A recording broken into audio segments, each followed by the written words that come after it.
kita masuk ke materi mengenai pewarisan sifat kualitatif. Sifat kualitatif itu apa? Rekan-rekan sudah pernah mendiskusikan di dalam kelas bahwa sifat kualitatif adalah suatu sifat yang banyak dikendalikan oleh banyak gen dan efek lingkungannya itu cukup besar, ya. Nah, kemudian kalau kita lihat dari hasil pengamatannya, bedanya dengan sifat kualitatif adalah kalau sifat kualitatif itu akan jelas kelas-kelasnya, dia akan masuk kelas yang mana.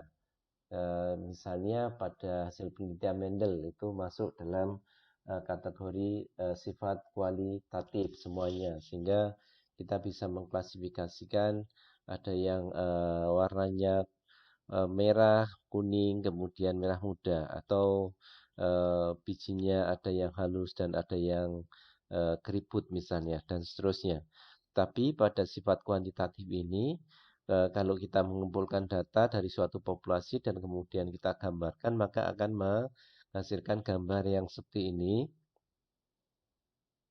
Gambar ini mengikuti distribusi normal gitu, sehingga biasanya kalau kita membedakan antara sifat kuantitatif dan kualitatif, salah satunya adalah itu berdistribusi normal. Kita nggak bisa membedakan satu dengan yang lain karena perbedaannya sangat kecil, sehingga kalau kita susun akan menghasilkan distribusi yang kontinu, bukan diskrit, dan ini mengikuti distribusi normal.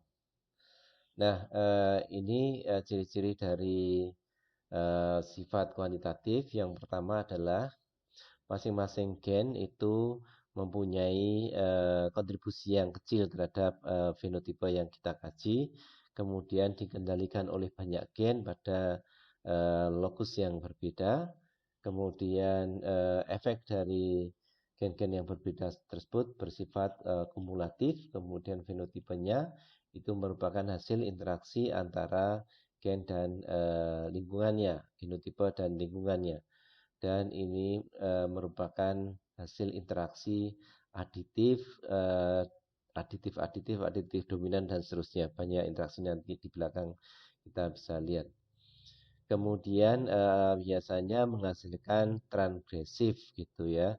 Jadi anakannya itu melebihi dari nilai induknya, bisa melebihi ke sebelah kanan yang lebih baik dan sebelah kiri yang mungkin lebih jelek. Ini salah satu contoh peristiwa transgresif. Jadi kalau kita mempunyai salah satu ketuanya adalah medium, ketua yang lain adalah medium merah medium juga, anakannya ketemunya atau hasilnya merah medium, sama dengan induknya. Tapi ketika terjadi segregasi, maka kemudian pada keturunannya di F2 itu ada yang melebihi merahnya induknya. Kalau tadi medium, merah medium, tapi di sini merah gelap misalnya. Ya, kemudian yang sisi yang lainnya adalah ada yang merah cerah atau bahkan putih. Ini menunjukkan terjadi transgresif. Misalnya juga kalau kita gambarkan dalam bentuk kurva juga seperti ini. Jadi ada dua tetua yang rata-ratanya di sini dan di sini, kemudian disilangkan akan menghasilkan keturunan yang berada di antara kedua tetua atau mungkin sama dengan tetuanya seperti yang tadi.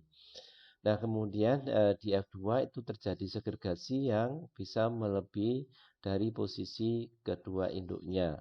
Kalau di bagian kanan dan bagian kiri itu kemudian kita lakukan seleksi, maka akan menghasilkan populasi baru yang mungkin rata-ratanya lebih kecil atau di bagian ini lebih besar daripada kedua tetuanya dan F1-nya. Nah, kemudian pada sifat kuantitatif itu biasanya juga karena terpengaruh oleh kondisi lingkungan, maka kemudian ada interaksi antara genotipe dengan lingkungan, tergantung pada kultivar yang kita gunakan. Ada kultivar yang kemudian misalnya seperti ini, dia tidak ada interaksi antara genotipe dengan lingkungan. Yang ini genotipe 1 itu melesat naik, yang satunya dengan kondisi kesuburan lahan yang bertambah, dia tetap tambahannya hanya sedikit. Atau bahkan di sini yang tidak putus-putus ini biasa itu ada kenaikan dengan perbaikan kesuburan tanah, tapi ada juga yang kemudian naik sehingga di sini kelihatan ada persilangan. Nah, ini yang B dan C inilah yang disebut dengan ada interaksi antara genotipe dan lingkungannya. Nah, tipe interaksi gennya, jadi ada yang bersifat aditif atau menjumlah. Jadi ini biasanya yang paling diminati dalam pemuliaan karena dalam seleksi itu biasanya yang diwariskan adalah gen-gen aditifnya. Sedangkan yang dominan itu prinsipnya adalah ketika ada dominan maka kemudian ekspresinya adalah ekspresi dari dominan pada fenotipe yang di fenotipenya. Kemudian efek epistasis di sini di ini, kemudian ada lagi overdominant. Di mana overdominan itu kondisi yang heterozigot itu lebih baik daripada tetua yang homozigodnya. Sehingga di bagian tengah ini ada nilai yang paling besar. Nah, di dalam pemuliaan biasanya notasi atau fenotipe itu dirumuskan menjadi P sama dengan G plus E plus GE. Jadi genotipe, lingkungan, dan interaksi genotipe dan lingkungannya. Demikian juga dengan variannya, varian fenotipe sama dengan varian genotipe tambah varian lingkungan dan varian interaksinya. Nah, di dalam pemulihan tanaman, varian aditif itu yang paling diminati. Kenapa? Karena itu yang akan diwariskan ketika kita melakukan seleksi. Ya, jadi untuk memprediksi biasanya kita harus mencari varian aditif supaya prediksi pada keturunannya itu lebih tepat, gitu ya. Jadi genotipe itu dipecah menjadi varian aditif, varian dominan, dan varian interaksinya. Ini untuk menggambarkan nilai-nilai atau rata-rata ini di yang homozigot dominan, homozigot resesif atau sebaliknya, dan kemudian ini yang heterozigotnya. Nah, heterozigotnya kalau tidak ada dominansi, maka kemudian dia ada di bagian tengah ini, sehingga nilai D-nya akan sama dengan 0. Tetapi kalau ada dominansi sebagian, maka D-nya ini akan ada atau G12-nya akan bergeser dari rata-rata nilai antara G22 dan G11.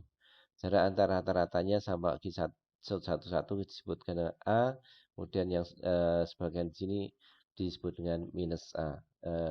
Frekuensi dari populasinya ini sehingga nanti tinggal mengalihkan antara frekuensi dengan nilai-nilai genotipenya ini. Jadi ini nilainya, kemudian frekuensinya, maka rata-ratanya akan menjadi seperti ini dan variannya akan menjadi seperti ini. Nah, kemudian untuk mendapatkan varian aditif, maka kemudian kita harus membuat persilangan hasif sehingga kita nanti akan mendapatkan nilai varian aditifnya.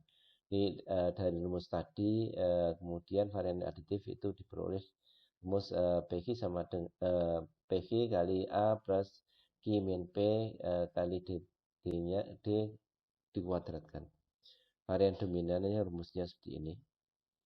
Nah, ini yang saya sebutkan dengan hasib tadi bahwa varian hasib itu sama dengan seperempat varian aditif. Sehingga kalau varian hasibnya itu ketemu atau diketahui, maka varian aditifnya tinggal mengalihkan varian hasib dengan 4. Gitu. Demikian juga varian fulsipnya itu sama dengan seperempat varian aditif plus seperempat varian dominan. Sehingga kalau aditifnya ketemu, ini diperoleh dari data, maka kemudian varian dominannya akan bisa diperoleh. Ini ANOVA dari hasil mapping design atau rancangan saudara tiri, gitu ya, persilangan saudara tiri ini akan mempunyai sumber agam seperti ini, dan nanti dari sini adalah ada varian female dalam male gitu. Nah, kemudian ketika kita melakukan seleksi itu kita bisa gambarkan dalam bentuk grafik seperti ini. Jadi ini merupakan grafik, ini rata-rata dari tanaman yang kita punyai sekian.